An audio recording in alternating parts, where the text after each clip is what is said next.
information that was released, that was published, and also the questions about the whole Gonzalez case. But you also had a moment caught on some kind of surreptitious recording. Can you respond to those? It's a tough world we live in. House Speaker Michael Madigan back in 2019 when I asked him about a report concerning surreptitious recordings and investigations of corruption in Chicago. It is the WMAY Morning News Feed. I'm Greg Bishop. And you've got the Speaker charged with corruption and facing multiple charges, 22 of them altogether. Now, he's no longer Speaker. Of course, there's a new Speaker at the Illinois State House. And some interesting interplay in the past 2 years, as we've seen, of course, the revelations of Madigan being considered public official A in the 2020 deferred prosecution agreement that ComEd essentially admitted to taking part in this nearly decade-long scheme. So there was a lot of indication at the wagons were starting to circle Madigan, that the investigators were starting to circle Madigan. They had Mike McLean, one of his associates, indicted. McLean's pleaded not guilty. They had several others that were associated with ComEd indicted, but they have also pleaded not guilty. One other ComEd official, former ComEd official, was indicted, and they pleaded guilty to this. So that guilty plea seemed to really kind of indicate there's a lot of smoke here, and obviously some fire. So Madigan has, of course, been a flashpoint. A lot of people have pointed to him in the political discourse over the past few decades as a major player, and I think it's evident that that's the case. Because Madigan wasn't just for 50 years a state representative out of Chicago. He was also, since 1983, for all but 2 years, Speaker of the Illinois House. And with that comes a lot of power. You're able to direct bills. You're able to put people on committees, and you have a lot of influence. You also are able to control political dollars for House Democrats, and the Speaker at the time did have that control. He was also the state Democratic Party chair, controlling those dollars. So what ultimately was revealed yesterday, we'll get to in a moment from John Lausch, the U.S. Attorney. But before that actually happened, you had Governor J.B. Pritzker in Chicago at a separate event, and it was time for Q&A, and you had an ABC reporter get the first question in on this before the news conference with the DOJ and the FBI revealing their 22 counts against Madigan. And the Chicago media said that they had confirmed that there was going to be an indictment against House Speaker Michael Madigan. And they asked Governor J.B. Pritzker for some reaction, and here's what the governor had to say. I've been saying for years now that we've got to root out corruption wherever it exists in government. It's why we've passed and I've signed ethics reforms in the state of Illinois. But anybody who is guilty of corruption or corrupt acts in this state should be held to the fullest extent of the law, accountable for their actions. Well, when you become governor and there is a Speaker of the House and there is a Senate President, you need to work with the leaders in the General Assembly. So let's start with that. I think, again, I have heard accusations over time, as you know, and as you just acknowledged. I have kept my distance. And very importantly, I really have believed, and you've heard me say it over and over again, and push legislation, that we have got to root out these people in public office if they have committed acts of corruption. And so that's what I've been pushing. You heard me say it at a State of the State address not very long ago. I've signed legislation very recently on it. And, you know, as the mayor just said, I don't know the facts, what we're going to hear at the press conference later today. But if it's as you describe, you know, again, whoever it is, in whatever level of office in the state of Illinois, if you're committing acts of corruption, you've got to go. The legislation that I've gotten passed over the course of the last 3 years, for the most part, has gotten overwhelming support, sometimes bipartisan overwhelming support. So look, I attribute that to running a campaign that's about issues, convincing people who live in the districts of the people who voted for it that they ought to vote for it, and making sure that you've got a steady course toward changing and uplifting the state of Illinois and putting working families in charge. Again, that's Governor J.B. Pritzker before the indictment was handed down. And he was asked, does he still have confidence in the legislation that he was able to pass when he worked with Madigan for the final 2 years of Madigan's time in office? Again, Madigan indicted on 22 counts after those statements from Governor J.B. Pritzker. And let's hear now from the U.S. Attorney for the Northern District of Illinois, John Lausch, who's actually a Trump appointee who President Biden kept on at the insistence of the likes of U.S. Senator Dick Durbin, who said that he's doing some really important investigations of Illinois corruption, and Biden kept Lausch on. But all of this seems to stem from the revelations back in 2020. But that's just part of it. The ComEd bribery scandal apparently is just a small part of what is now alleged against Madigan. And they called it a Madigan enterprise. Here is some of what John Lausch had to say yesterday during his news conference announcing the 22-count indictment against Madigan.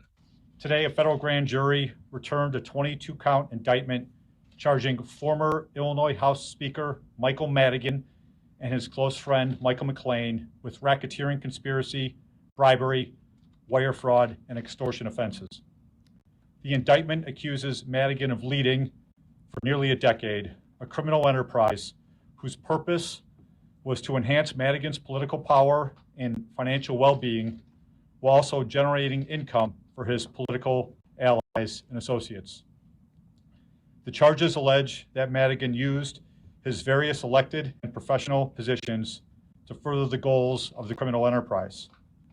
Those positions included Speaker of the Illinois House, Representative of Illinois' 22nd District, Committeeman for Chicago's 13th Ward, Chairman of both the Illinois Democratic Party and the 13th Ward Democratic Organization, and partner for the Chicago law firm of Madigan and Getz and Danner.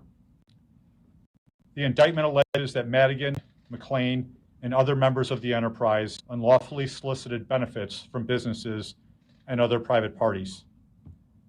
As alleged in the indictment, Madigan and McLean unlawfully requested that various companies and interests with interest in state legislation, including utility company Commonwealth Edison, pay Madigan's associates as a reward for their loyalty to Madigan, at times in return for performing little to no legitimate work for those businesses. The indictment also accuses Madigan of engaging in multiple schemes to secure business for his law firm, including work from parties with business before the state of Illinois and the city of Chicago. The indictment alleges a long-term, multifaceted scheme to use public positions for unlawful gain, including no-show or low-show jobs for Madigan's political workers and private gain for Madigan himself. The schemes describe involvement of a leader of state government, one of his close confidants, top management of a large public utility, consultants, and others. Unfortunately, this type of criminal conduct drastically undermines the public's confidence in our government. Simply put, it's not a good thing. As I've said before, we have a very stubborn public corruption problem here in Illinois. Rooting out and prosecuting public corruption has been and will always be a top priority of this office. This investigation remains ongoing. We have more work ahead of us, and we will get that work done. So obviously still a lot more to come on this, and reaction poured in yesterday. We'll get to some of that reaction from both sides of the aisle and give a bit of background as well as to what happened in late 2020 that some Republicans were looking to do to get to the bottom of what happened with Madigan before the judicial system actually took the case over there. So stay tuned. We'll get to that on the WMAY morning news feed here on 92.7, 94.7, and 970 AM. I'm Greg Bishop, now 7. WMAY, everywhere with the WMAY app. All right, so yesterday, former House Speaker Mike Madigan charged with 22 counts. Last segment, we heard what John Lausch had to say, the U.S. attorney, that there was this Madigan enterprise that for nearly a decade used his office as speaker and also his political positions to steer legislation and to enhance and increase and maintain his political power and also to profit personally from it. So some of the reaction that came in from all over the place, of course, reaction is going to continue to come in throughout the day today. But the House Republicans, they held a news conference yesterday, and they laid out some of the recent history. Of course, the 2020 ComEd revelations in the summer of 2020, where the deferred prosecution agreement came out, and Madigan was public official A in that. And then you had Republicans file for a special legislative investigative committee that included members of the legislature appointed by Madigan and by the minority leader, and they were going to hold some hearings, and they were going to try to get to the bottom of questionable conduct that was surrounding Madigan at the time. Well, House Republican Tom Demmer was on that panel, and he kind of laid out some of the history here when it comes to the questions they were seeking and how Democrats weren't necessarily cooperating to try to get to the bottom so they could possibly expel Madigan from the speakership and from being a state representative back in the fall of 2020.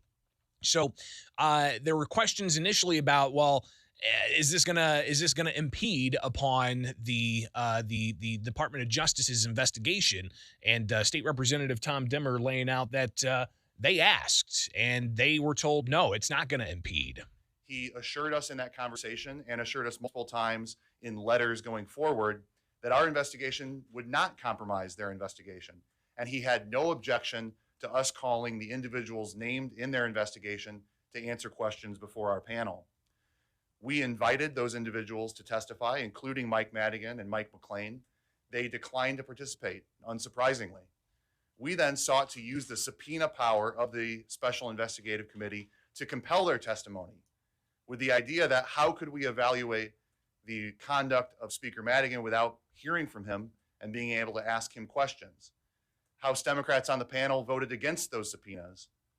We held only 3 meetings over 3 months. We heard from only one witness when House Democrats voted unanimously that no charge was warranted for conduct unbecoming a legislator. They shut down an investigation and willfully ignored the conduct that was entered in federal court as part of the deferred prosecution agreement, which is resurfaced today in criminal charges against Mike Madigan. They willfully ignored that conduct in order to protect their own political patron. The investigation should have proceeded. The investigation should have gotten the answers, and we should have been acting in late fall of 2020 to take action against Speaker Madigan instead of waiting for the criminal justice system to do it for us. So again, that's State Representative Tom Demmer, a Republican, holding a news conference yesterday after the indictment was announced by the U.S. Attorney John Lausch and the House Minority Leader Jim Durkin. He said that, listen, I mean, the charges against Madigan are serious, but he sees it as a much larger conversation that needs to be had. And he casts aspersions against the other side of the aisle. But this is not just an indictment against Michael Madigan, but it's an indictment against the Democrat Party of Illinois that he ran for decades. It also starts at the top with Governor Pritzker, who was elected with the full force and backing of Michael Madigan. Speaker Welch, Mike Madigan's hand-picked successor, and all of the House Democrats who gladly drank from the Madigan trough over the many decades and even up to the last November's election, even after the deferred prosecution agreement was entered. So again, that's House Minority Leader Jim Durkin saying that this isn't just an indictment on Madigan, it's an indictment on the Democratic Party, which he led for years. Now, some House Democrats, 19 of them yesterday, also put out their statements and even held a news conference to address some of the things. And these 19 House Democrats were actually pivotal in ensuring that Madigan did not get another term as Speaker in January of 2021. And Kelly Cassidy leading that news conference last night. Here's some of what she had to say about the situation and some immediate reaction. We knew that our chamber, our state, and our party deserved better leadership, and the unfolding corruption scandal would only continue to erode public confidence in our work. This is a watershed moment for our state that reminds us of the work ahead as the former speaker's case makes its way through the legal system. We remain grateful to the people who joined us in bringing historic change to our chamber and our party. The possibility that this day was coming and would distract us from our work on behalf of the people we serve was top of mind for many of us as we took this position, even as we faced intense pressure to maintain the status quo. So again, that's Democratic State Representative Kelly Cassidy sharing some immediate thoughts. And she's been very critical of Madigan over the several years. It's not done. The investigation's not over. Who knows? More people could be named in this. More businesses could possibly be wrapped up in all of this. It's definitely going to be an interesting ride. There's no question about it. It is right here on the